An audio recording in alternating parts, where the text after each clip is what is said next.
The way we take a look at average order value in RetentionX is super useful because aside from month over month being able to understand what your total AOV is, we actually split this up into two separate buckets so you can separately analyze the AOV of your new customers versus that of your repeat customers.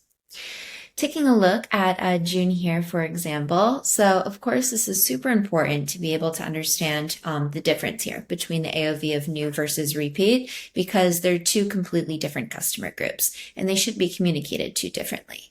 So based on month over month, what your total AOV is, it's really important to be able to understand which group might be bringing this AOV up, which group might be bringing it down in certain months. And then of course, you can strategically work on this to improve the AOV of the group that is kind of lagging behind, whether that be through creating product bundles or cross-selling, upselling, optimizing your free shipping threshold, or what have you.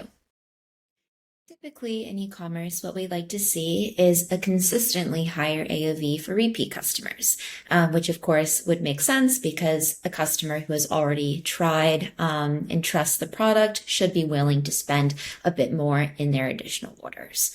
However, there's also a different scenario that could take place with subscription businesses, for example. So in these instances, it's typically the case that someone is coming in as a one-time purchase for that first order, since they want to try it first before they're willing to commit to the subscription, and then their additional orders actually might be lower because that's when they're able to take advantage of the subscriber discount. This report also allows you to take a look at growth rates. So if we take a look at the data table here below our chart, we're able to see period over period growth for AOV, AOV of new customers, AOV of repeat customers. So in case you're wondering what the period is in reference to, that can simply be explained by looking at the time dimension that's selected. So by default, we're taking a look at month. However, you can actually change this to look at day, week, month, quarter, etc. And then based on what time dimension is selected here, that is the period that would be in reference to.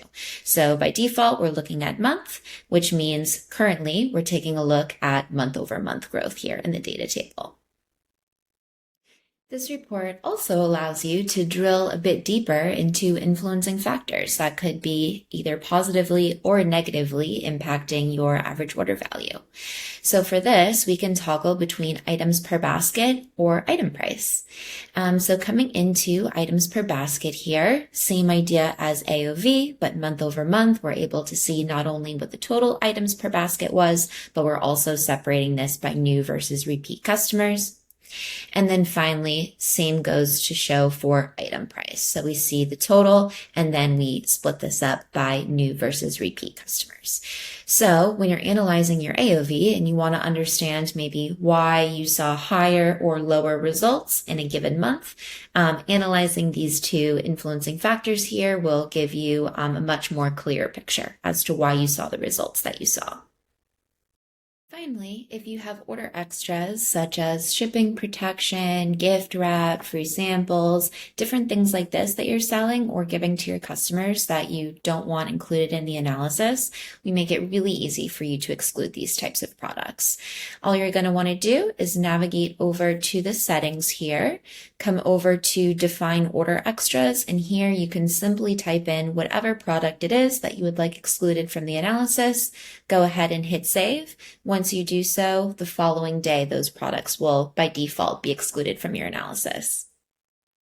Finally, the AOV report makes it really easy for you to seamlessly understand where your results stand currently in terms of AOV, which specific group you should be strategizing towards to try to improve the average order value for that group, and then finally, which influencing factors you should really be focusing on to ultimately increase your average order value.